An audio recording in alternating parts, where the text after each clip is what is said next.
Hello everyone. स्वागत है आपका स्पिरिचुअल ट्रैवलर चैनल के एक और वीडियो में। अपना देश और समाज, हम सभी अर्थव्यवस्था के बुरे दौर से गुजर रहे हैं। कोरोना वायरस पेंडेमिक के कारण देश में 2020 से लॉकडाउन, अंतर्राष्ट्रीय व्यापार में बाधाएं, बेरोजगारी जैसी समस्याएं सिर उठा चुकी हैं। व्यापार काम धंधे बंद हैं, लोग नौकरियों से हाथ धो चुके हैं और जो लोग स्थायी नौकरी में हैं उन्हें भी सैलरी कट जैसी समस्याओं से जूझना पड़ रहा है। ऐसे में आर्थिक तरक्की और समृद्धि की बात तो दूर की कौड़ी लग रही है, आर्थिक स्थिरता ही पा ली जाए वही बहुत है। यही समय है कड़े आर्थिक अनुशासन, फाइनेंशियल डिसिप्लिन को अपनी आदत बना लेने का, जिससे आप वर्तमान में अपनी आर्थिक स्थिति का संतुलन बनाए रख सकेंगे और लंबे समय में आर्थिक समृद्धि भी पा सकेंगे और रोल्स रॉयस जैसी गाड़ी भी खरीद सकेंगे, जैसा कि इस वीडियो के थंबनेल में दिखाया गया है। आर्थिक अनुशासन के कुछ नियम मैंने अपने पिछले वीडियो में बताए थे। जिन्होंने मेरा पिछला वीडियो नहीं देखा है उनसे अनुरोध है कि वे लोग इस चैनल पर मेरा पिछला वीडियो और बाकी वीडियो भी देख लें। तो अब आते हैं इस वीडियो के पहले पॉइंट पर। सबसे पहला पॉइंट है, दूर रहें नकारात्मक सुझाव और दार्शनिकों से। समाज में हमारे आसपास बहुत सारे नकारात्मक विचार और ज्ञान बांटने वाले दार्शनिक, बड़े बुजुर्ग मिल जाएंगे। इनका दिया हुआ एक मुख्य विचार होता है कि पैसा ही सारी बुराइयों की जड़ है। जरा गहराई से सोचिए कि बुराइयां वहाँ हैं जहाँ पैसा नहीं है, या बुराइयां वहाँ हैं जहाँ पर समृद्धि है। जरा सोचकर बताइए कि क्राइम, अपराध कहाँ अधिक है? जहाँ पावर्टी, गरीबी ज़्यादा है वहाँ अपराध है, या फिर जहाँ संपन्नता ज़्यादा है वहाँ अपराध है? ऐसा क्यों कहा जाता है कि सिंगापुर, जापान जैसे देशों में पुलिस की ज़रूरत ही नहीं है? आइसलैंड में सन 2004 के बाद से कोई हत्या नहीं हुई और सन 2009 के बाद से कोई लूटपाट की घटना नहीं हुई है।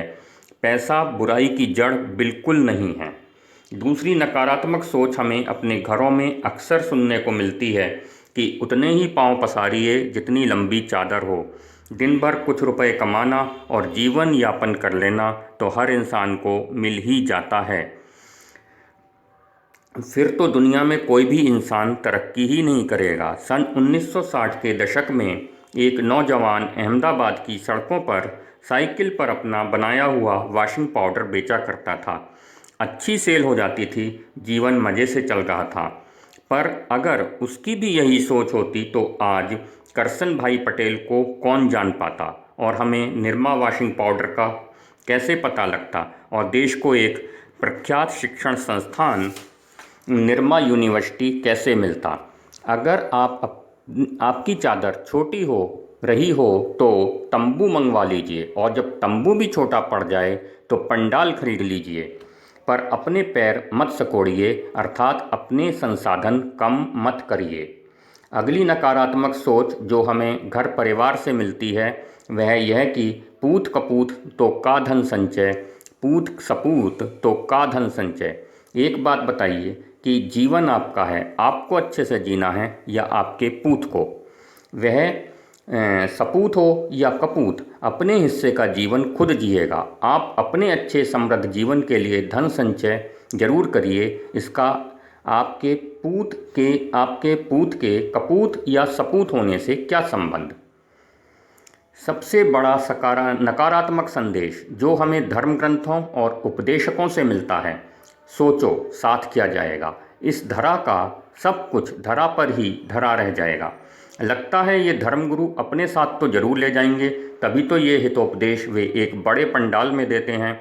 आयोजन का शुल्क 2 लाख या 5 लाख रुपए लेते हैं। जाना तो उनके साथ भी नहीं है, फिर वे यह बात भोंपू लगाकर गलियों में भी बता सकते हैं। जब हिंदू धर्म के आराध्य देव श्री राम और श्री कृष्ण राजा थे, बड़े महल में रहते थे, सोने के मुकुट लगाते थे, इस्लाम के प्रवर्तक हजरत मोहम्मद साहब शाही जीवन जीते थे, ईसाई संत जैकब और अब्राहम किसी अम्बरानी और एंड्रयू कार्नेगी रॉकफेलर से कम नहीं थे, तो आपके हमारे लिए यह उल्टे हितोपदेश क्यों? याद रखिए, समृद्धि पर भी आपका उतना ही अधिकार है जितना इन धर्म प्रवर्तकों का। समृद्धि पर सकारात्मक सोच के लिए मैं आपको प्रसिद्ध विचारक लेखिका कैथरीन पॉन्डर की 2 पुस्तकें पढ़ने के लिए कहूँगा। पहली है डायनामिक लॉज ऑफ प्रॉस्पेरिटी और दूसरी है मिलियनेयर्स ऑफ बाइबल। दोनों ही पुस्तकें आसानी से उपलब्ध हैं। अब आते हैं दूसरे पॉइंट पर, जो है भावनात्मक खरीदारी या इम्पल्सिव शॉपिंग।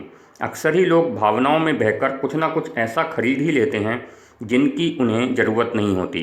इस भावनात्मक खरीदारी को ही फिजूल खर्ची कहते हैं। इंसान कम इनकम से बर्बाद नहीं होता, बल्कि फिजूल खर्ची से बर्बाद होता है। जब कुछ खरीदने का मन हो तब अपने को संदेश दें कि मैं इसे 24 घंटे बाद खरीदूंगा। इस समय में जैसे ही भावनाओं का फ्लो ठंडा होगा, तस्वीर स्पष्ट हो जाएगी कि आपको उस चीज़ की ज़रूरत है कि नहीं। बाजार जाते समय अवश्य सोच कर जाएं कि क्या खरीदना है और अपने बजट से 20% अधिक राशि ही साथ रखें।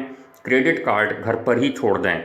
दुनिया के सबसे अमीर इंसानों में से एक वॉरेन बफेट कहते हैं कि यदि आप उन वस्तुओं को खरीदते हैं जिनकी आपको ज़रूरत नहीं है, तो एक दिन आपको वे वस्तुएं बेचनी पड़ सकती हैं जिनकी आपको ज़रूरत है। इसलिए इम्पल्सिव शॉपिंग की आदत को तुरंत अलविदा कहिए। तीसरी गलत आदत है इंश्योरेंस पॉलिसी। अब आप सोच रहे होंगे कि मैं इंश्योरेंस पॉलिसी को गलत क्यों बता रहा हूँ। ज़्यादातर लोग मनी बैक या एंडोमेंट पॉलिसी खरीदते हैं, पर वे लोग यह नहीं सोचते कि पॉलिसी की मैच्योरिटी पर मिलने वाला पैसा कुल जमा और सेविंग बैंक के ब्याज से भी कम होता है। ज़्यादातर आपका दिया पैसा मॉर्टेलिटी चार्ज और सरचार्ज कमीशन में कट जाता है। इसलिए केवल टर्म इंश्योरेंस खरीदें जो आपकी वार्षिक आय से 10 गुना रिस्क कवर वाला हो। 5 लाख सालाना आय वाले को 50 लाख का इंश्योरेंस खरीदना चाहिए। ज़्यादा बड़ा कवर भी ना लें केवल इसलिए कि सस्ता मिल रहा है। यदि वह आपकी सालाना इनकम से मैच नहीं करेगा तो किसी भी दुखद स्थिति में कंपनी आपके नॉमिनी को क्लेम देने से मना कर देगी। टर्म इंश्योरेंस लेने के बाद अपनी बचत के बजट का शेष अमाउंट पीपीएफ अकाउंट या म्यूचुअल फंड में निवेश कर दें। अगली गलत आदत है बचत और व्यय का असंतुलन। ज़्यादातर लोग पहले खर्च करते हैं और बचे हुए रुपए को बचत खाते, पीपीएफ या निवेश में डालते हैं। इसका उल्टा करिए, पहले अपनी मासिक आय में से 40 या 50% बचत और निवेश में डालिए। इसके बाद बचे हुए अमाउंट में से घर के खर्चे, एन्जॉयमेंट अकाउंट, ट्रैवलिंग आदि पर खर्च करिए। शिक्षा का खर्च भी घर के खर्च में ही रखिए। इसके साथ एन्जॉयमेंट अकाउंट या ट्रैवलिंग को समयानुसार फ्लेक्सिबल बना सकते हैं। याद रखिए, बचत और निवेश बाद में बचे हुए सारे खर्च।